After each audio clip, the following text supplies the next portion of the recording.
Pharaoh was the king of Egypt, a powerful and cruel king. He had forgotten all that Joseph had done.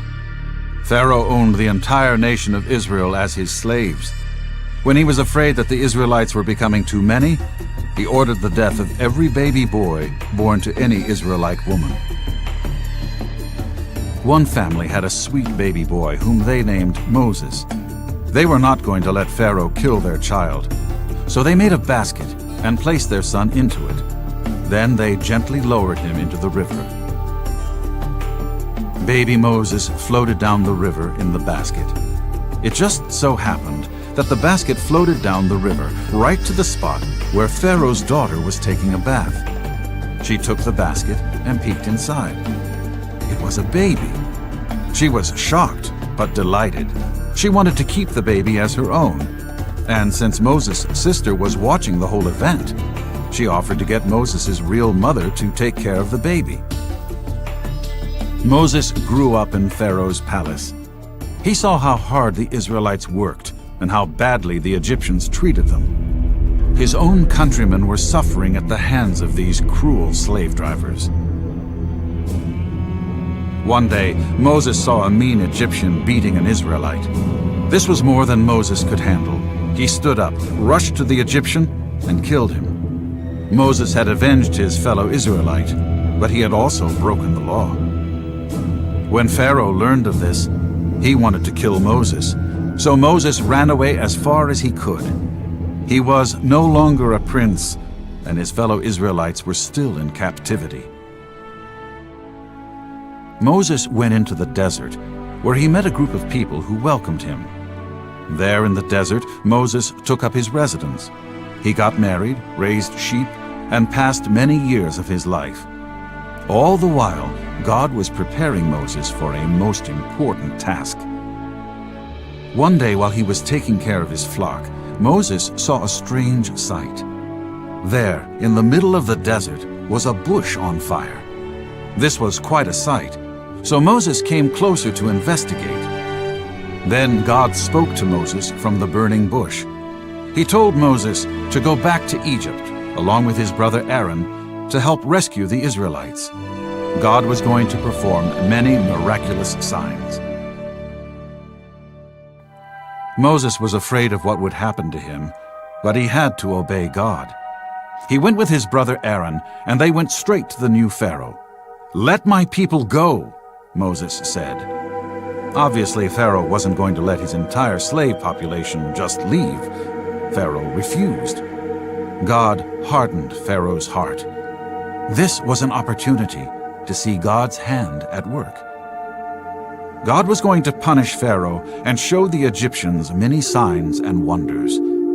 God then told Moses to touch the water of the Nile River, and immediately it turned into blood.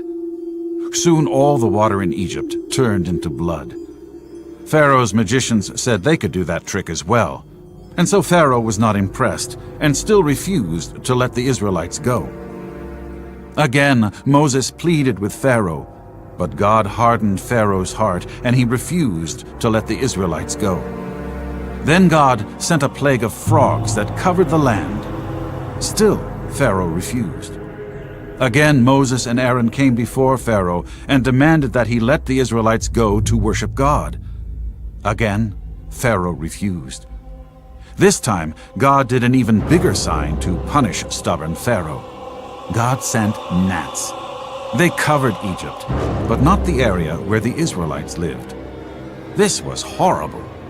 Still, Pharaoh refused to let the Israelites go. Every time Pharaoh refused, God's punishment became worse.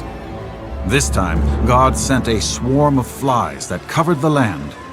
The Egyptians were in misery. Then God punished Egypt by killing their animals. Not even this made Pharaoh repent. His heart was as stubborn as ever. God's punishment grew more intense and more severe. Again, Moses came before Pharaoh, but nothing changed. Even when painful sores were sent on all the Egyptians and their animals, this did not change Pharaoh's heart.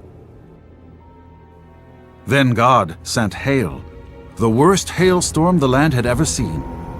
Moses warned the people to take cover, but many did not listen, and they, along with their animals, were killed by this fierce storm. Still, Pharaoh refused. Then God sent a plague of locusts to cover the entire land. It was horrible, but not enough to make Pharaoh change his mind. Then came God's final punishment, worse than any of the other plagues. This time, God was going to take the life of all the Egyptian firstborn, human and animal.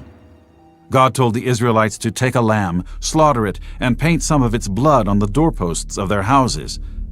That night, when the angel of the Lord would pass by their house and see the blood, it would spare their firstborn. Any house that did not have this marking would lose their firstborn. And so it happened. That night the angel of the Lord came, and all the firstborn of Egypt died. There was loud weeping and crying everywhere. Even Pharaoh's son was dead. The Egyptians became very afraid of the Israelites because God was on their side. Finally, it happened. Pharaoh told the Israelites to leave.